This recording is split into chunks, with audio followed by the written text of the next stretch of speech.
Imaginez la scène. Vous êtes chez Boulanger ou chez Darty, planté au milieu du rayon des poêles ou du gros électroménager.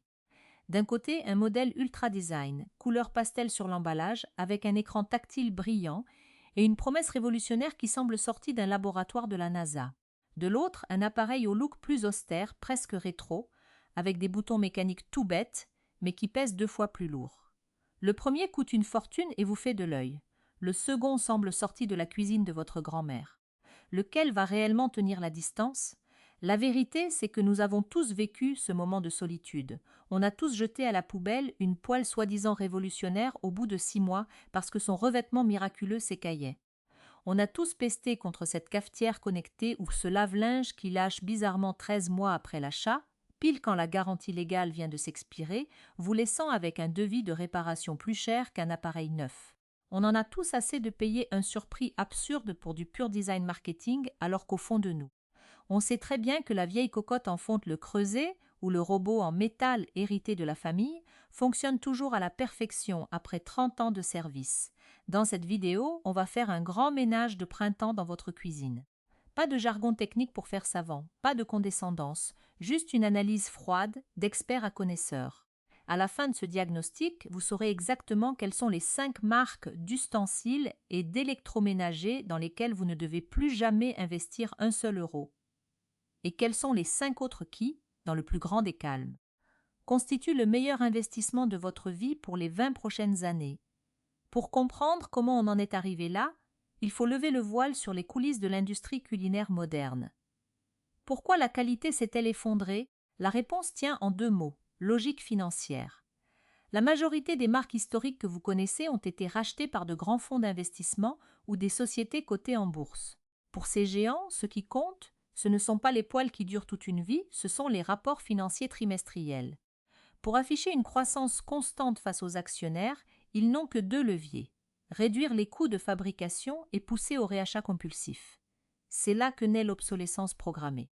On remplace les engrenages en acier par du plastique injecté, on affine les cuves en métal et on dissimule le tout derrière une coque rutilante ou un écran tactile inutile. Si un bouton mécanique ne tombe jamais en panne, une carte électronique exposée à la vapeur d'une cuisine, elle, a une fin de vie parfaitement calculable. Le marketing moderne adore vous vendre des illusions. On vous parle de revêtements céramiques innovants, de technologies intelligentes ou de finitions colorées hyper tendance. En réalité, une poêle en céramique bon marché n'est souvent qu'une feuille d'aluminium très fine sur laquelle on a pulvérisé une laque de silice liquide appelée Sol-Gel qui perd ses propriétés antiadhésives en quelques mois. A l'inverse, les matériaux qui durent vraiment n'ont pas besoin de fioritures. La fonte brute, l'acier inoxydable 1810, l'aluminium coulé très épais, le verre borosilicate ou le bois massif. Ces matériaux ont une masse, un poids réel. En magasin, oubliez les promesses écrites en gras sur le carton. Soupesez l'objet. Regardez les fixations, l'épaisseur des parois, la simplicité des mécanismes. C'est le métal de base, sa densité et sa conception mécanique qui font la longévité d'un ustensile, jamais le logo sérigraphié sur la boîte. Commençons par décortiquer les rois du bluff marketing, ceux qui s'installent en tête de rayon chez Darty ou Boulanger et envahissent vos fils d'actualité sur les réseaux sociaux. La première marque à passer sur notre banc d'essai est une habituée des cuisines françaises modernes, Green Pan, ou sa déclinaison hyper esthétique que l'on retrouve partout dans les boutiques de décoration comme Maison du Monde ou du bruit dans la cuisine, la marque Caraway. Ces 2 entités jouent exactement sur la même corde sensible. L'esthétique épurée du dimanche matin, les tons pastels chics, les finitions mate texturées et bien sûr le mot magique écrit en lettres capitales sur l'emballage, céramique. On vous présente la poêle de 26 cm à environ 140 € et le fait-tout assorti qui grimpe allègrement au même tarif. Pour un tel prix, équivalent à une bonne dizaine d'heures de travail au SMIC, vous vous attendez légitimement à de l'ingénierie lourde. Un ustensile forgé dans de la céramique massive, cuite au four à ultra haute température. Le genre d'objet inusable destiné à traverser les générations. Mais en retournant le produit, la réalité physique vous rattrape.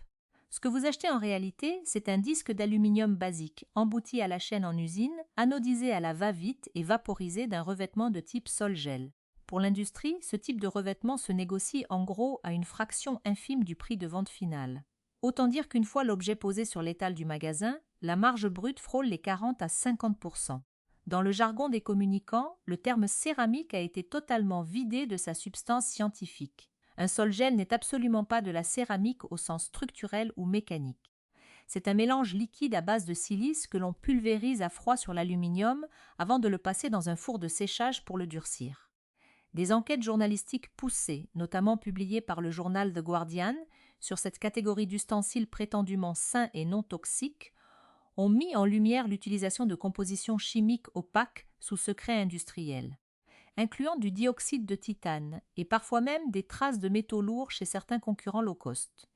Les données indépendantes de migration chimique, celles dont les familles françaises ont réellement besoin pour protéger leur santé, ne sont presque jamais publiées de manière transparente. En fin de compte, vous claquez 145 € pour une poêle en alu recouverte d'une couche de peinture technique, sur la seule base d'une croyance marketing.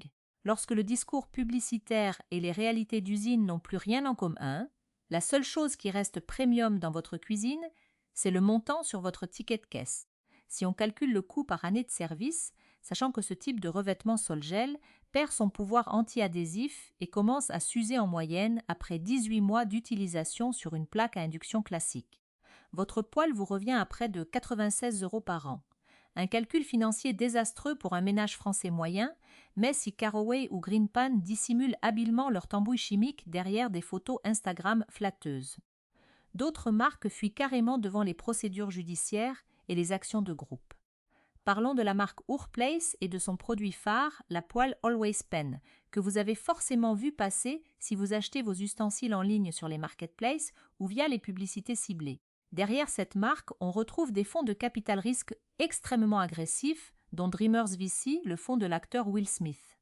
Autant vous dire que le budget marketing est un rouleau compresseur. La Always Pan 2.0 s'affiche fièrement entre 135 et 145 € sur les sites français, tandis que la version haut de gamme en titane, la Always Pan Pro, explose les compteurs entre 199 et 245 €. L'argumentaire de vente est implacable. On vous jure que ces poêles sont construites dans la masse et non simplement revêtues. Que la surface protectrice est intégrée directement au cœur du métal grâce à un processus physique, et non pulvérisée par-dessus comme une vulgaire peinture. C'est précisément cette formulation ultra ambitieuse qui a déclenché une enquête majeure de cabinet d'avocats en décembre 2025. L'instruction cherche à déterminer si la marque Urplace n'a pas délibérément trompé les acheteurs sur la nature réelle du produit vendu. Leur fameuse surface brevetée, baptisée Thermoclad ou Thermachine, n'est en fait qu'un énième système sol-gel exploitant des matières premières nanométriques. Le problème ? Il n'existe aucune étude de migration indépendante et publique pour prouver l'innocuité de ces nanoparticules lorsqu'elles sont chauffées quotidiennement sur un brûleur à gaz ou une plaque vitrocéramique. Sur les forums de consommateurs et les sites d'avis vérifiés, les rapports des acheteurs français sont édifiants. Des éclats sur le revêtement, des cloques et des traces de corrosion apparaissent dès le 11e mois d'utilisation normale. Vous vous rendez compte ? Une poêle à 245 €, payée parfois en 4x sans frais sur Cdiscount ou avec un crédit à la consommation impulsif, qui devient inutilisable et potentiellement toxique avant même de souffler sa première bougie. La marque a bâti toute son identité sur la promesse de vous faire éviter les PFAS, le téflon traditionnel et les raccourcis chimiques de l'industrie. Aujourd'hui, l'enquête légale pose une question toute zeste. Est-ce que ce qui recouvre la poêle correspond vraiment à ce qui est écrit sur la boîte ? En attendant le verdict des tribunaux, chaque euro dépensé chez eux revient à parier votre argent sur la capacité d'un slogan publicitaire à résister à un contre-interrogatoire de justice au passage. Si vous appréciez ce genre de décryptage sans langue de bois et que vous voulez soutenir une expertise totalement indépendante des fabricants, prenez 2 secondes pour vous abonner à la chaîne et activer la cloche. Dites-moi aussi en commentaire quelle est la pire arnaque que vous avez achetée pour votre cuisine, ça m'intéresse de vous lire. Poursuivons notre route car si Urplace fait l'objet d'enquêtes pour des allégations trompeuses, le géant Shark Ninja. Lui a carrément été traîné en justice pour une affirmation publicitaire qui viole les lois les plus élémentaires de la physique. Vous connaissez forcément la marque Ninja, omniprésente dans les rayons de chez Conforama, BUT ou Electrodépôt avec ses friteuses sans huile et ses multicuiseurs. Ils se sont lancés sur le marché des ustensiles avec la gamme de poêles Neverstick, affichant des volumes de vente colossaux pour un chiffre d'affaires mondial de 5,5 milliards de dollars l'année dernière. Le pitch en France ?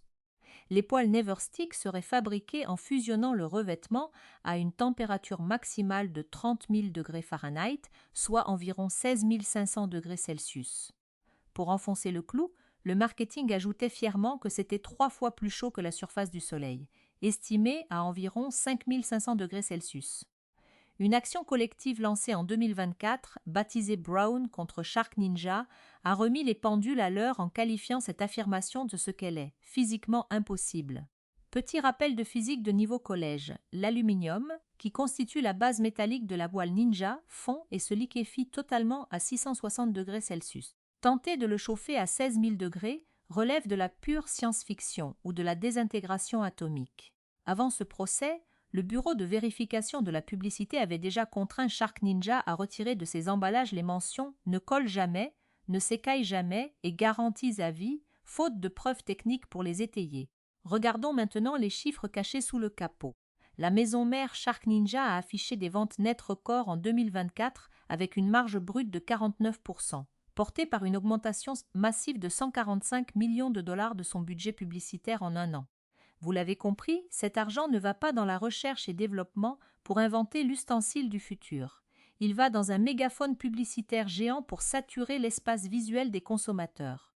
En épluchant les fiches techniques obligatoires du produit, on s'aperçoit que la composition mentionne noir sur blanc la présence de polymères fluorés de type PTFE, les fameux composés chimiques éternels que la marque prétendait pourtant éliminer de notre quotidien.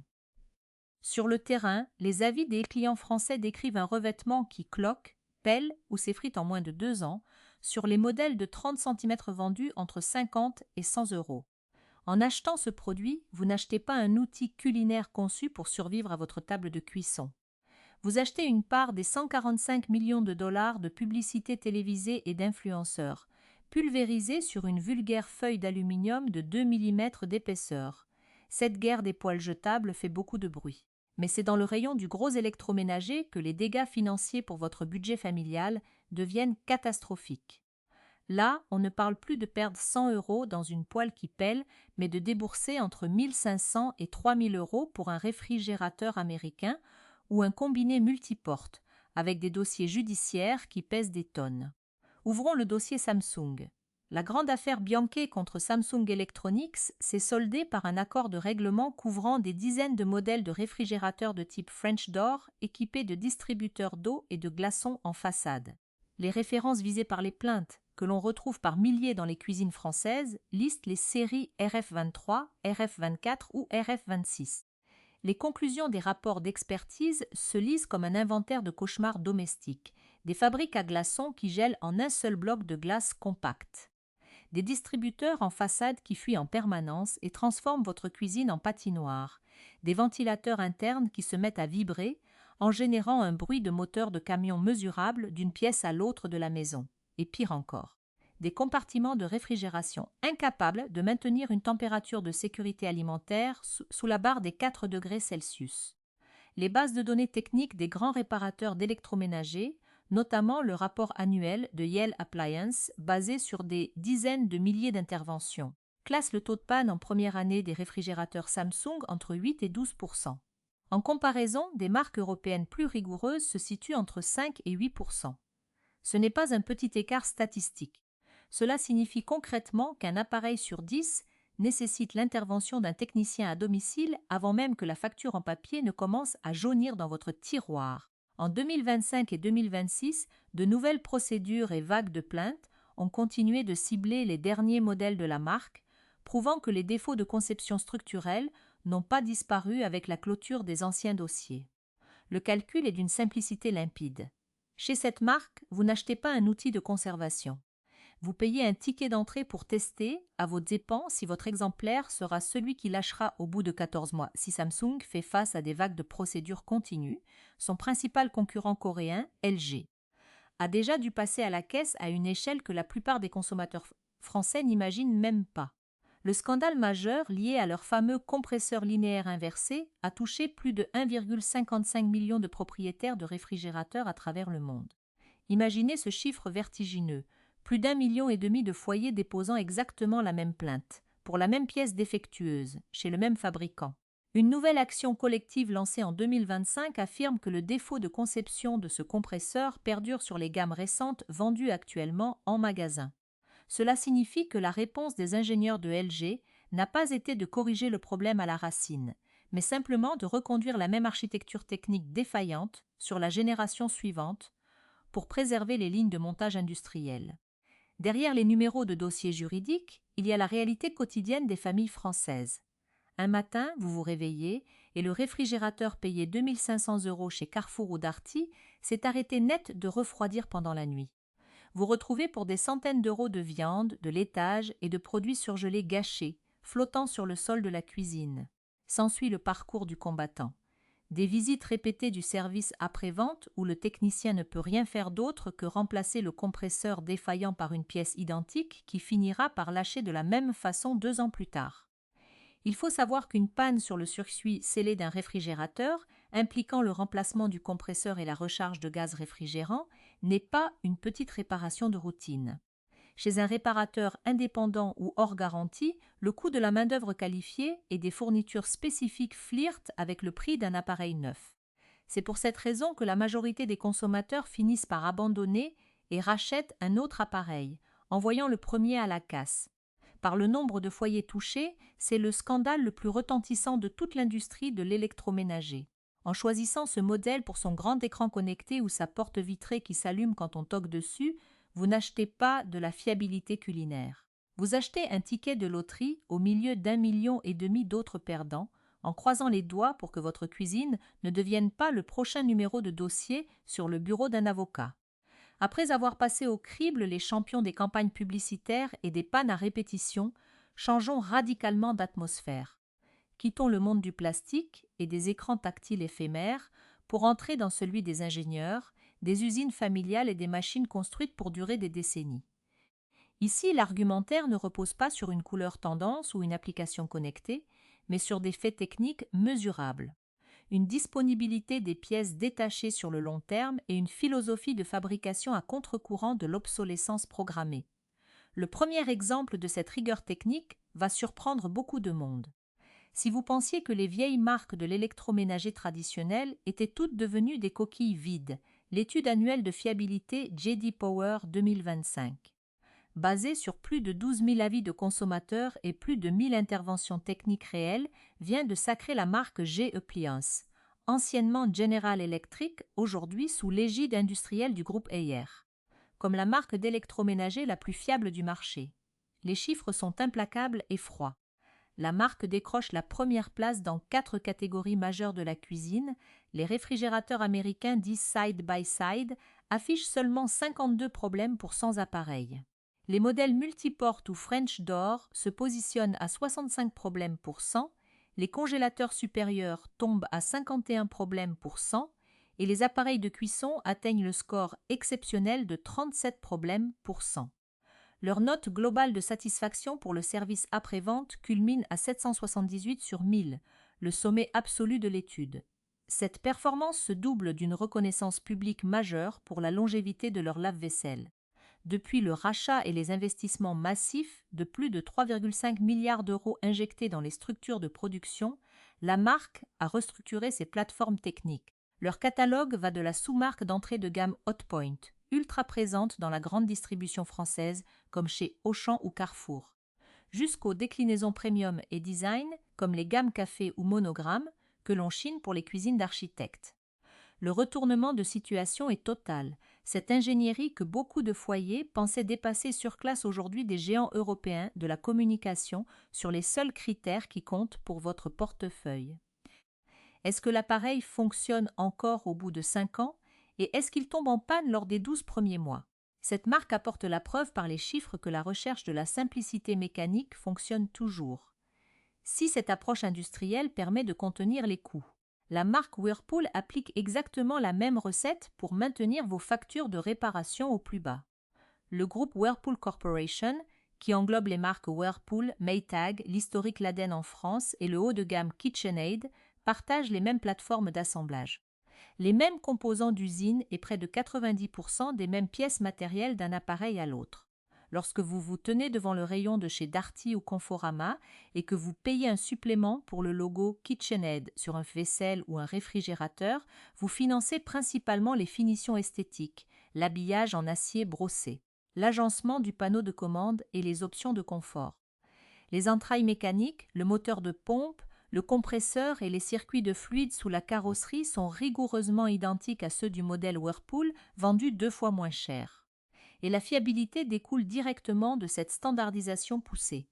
Dans le classement de fiabilité J.D. Power, KitchenAid s'empare de la première place pour les lave-vaisselle avec un taux de 63 problèmes pour 100, talonné immédiatement par Bosch.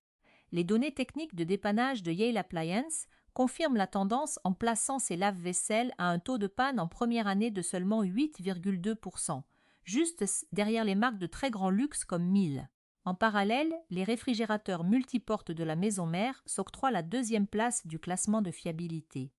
La leçon à retenir est cruelle pour les départements marketing. La quincaillerie interne se moque éperdument du badge collé sur la porte.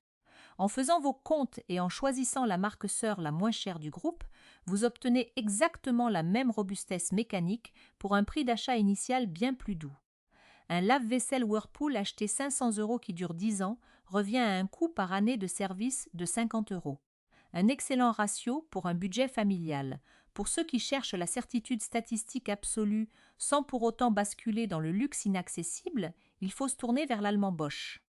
L'étude indépendante de Life Story Research a désigné Bosch comme la marque de cuisine la plus digne de confiance pour la 8e année consécutive.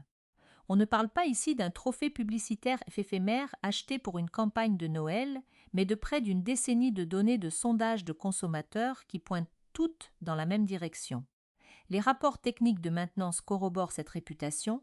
Le taux de défaillance des lave-vaisselle Bosch au cours de la première année d'utilisation n'est que de 7,7%. Leur réfrigérateur se classe sur la 3e marche du podium des appareils les plus robustes, tandis que Gagno, la filiale d'Ultraluxe du groupe, domine les classements de durabilité prédictive de Consumer Reports. Le secret technique de cette régularité réside dans un concept industriel précis, l'intégration verticale. L'intégralité du portefeuille BSH, comprenant Bosch, Siemens, Neff et Thermador, est détenue à 100% par la fondation Robert Bosch GmbH.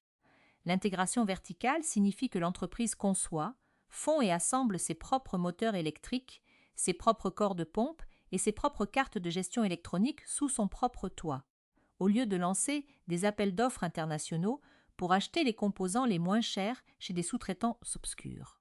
Lorsque les revendeurs mesurent le nombre de retours en service après-vente pour ces appareils, ils constatent un taux de panne 2 fois inférieur à celui de Samsung ou de LG. Vous ne payez pas une taxe sur la technologie allemande, vous payez le fait qu'une seule et même usine découpe l'acier de la cuve, bobine le moteur de la pompe, expédie la machine finie et assure la traçabilité des pièces détachées pendant des années.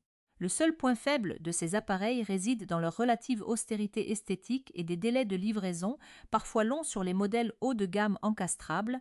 Si vous sortez des grands centres urbains, montons encore d'un cran pour aborder les cas de Sub-Zero et sa marque Sir Wolf.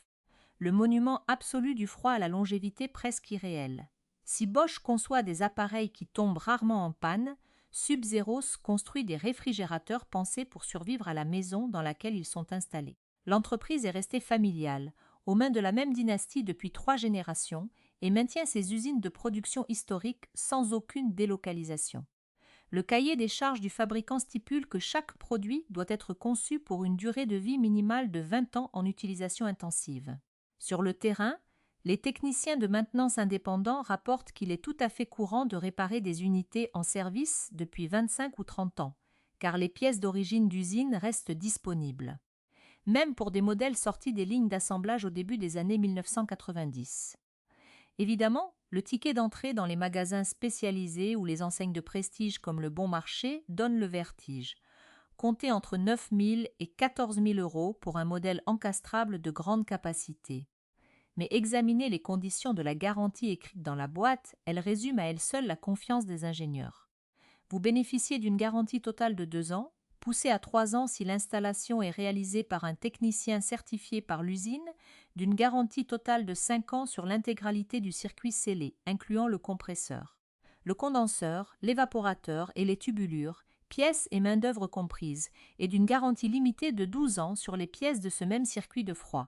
Aucune marque grand public n'oserait imprimer de tels chiffres sur une brochure, encore moins s'engager juridiquement dessus. Sortons les calculatrices pour faire parler la logique financière sur le long terme. Sur un horizon de 25 ans, un réfrigérateur Sub-Zero à 14 000 € amorti sur sa durée de vie réelle représente un coût par année de service de 560 €. A l'inverse, un modèle Samsung ou LG à 3 000 € qui tombe en panne majeure 2 fois sur la même période et que vous devez remplacer intégralement à chaque fois vous coûtera environ 360 € par an d'amortissement pur. Mais ce calcul n'est valable que si vous oubliez de compter la valeur de la nourriture gâchée à chaque panne, le coût des repas pris à l'extérieur en attendant le dépanneur et les week-ends perdus à espérer l'arrivée du service après-vente. Si vous intégrez ces coûts cachés, l'appareil à 14 000 € s'avère, à l'usage, plus économique que le modèle jetable à bas coût. C'est le paradoxe ultime de la qualité. Enfin, pour clore ce chapitre de l'excellence, parlons de la marque Miele, qui applique à ses lave-vaisselle un protocole de test de résistance unique au monde. Avant de valider la mise en production d'une nouvelle architecture technique, le laboratoire d'ingénierie allemand fait tourner les machines non-stop pendant près de 2 ans, soit l'équivalent de 7500 cycles de lavage complet. Cela correspond précisément à 20 années d'utilisation quotidienne par une famille moyenne française. Ce n'est pas un argument de plaquette publicitaire, c'est une réalité de laboratoire. Les machines lavent la même vaisselle en boucle, jusqu'à ce que les ingénieurs obtiennent des données d'usure ultra précises sur chaque roulement à billes, chaque joint d'étanchéité et chaque soudure. Cette entreprise familiale emploie plus de 23 000 personnes et a réalisé un chiffre d'affaires de plus de 5 milliards d'euros en 2024, sans jamais céder aux sirènes des économies de bout de chandelle. Tout est produit en interne sous le logo Miele. Les statistiques de panne de Yale Appliance placent systématiquement Miele au taux d'intervention le plus bas du marché en première année. Les experts indépendants estiment la durée de vie réelle d'un lave-vaisselle Miele entre 15 et 20 ans.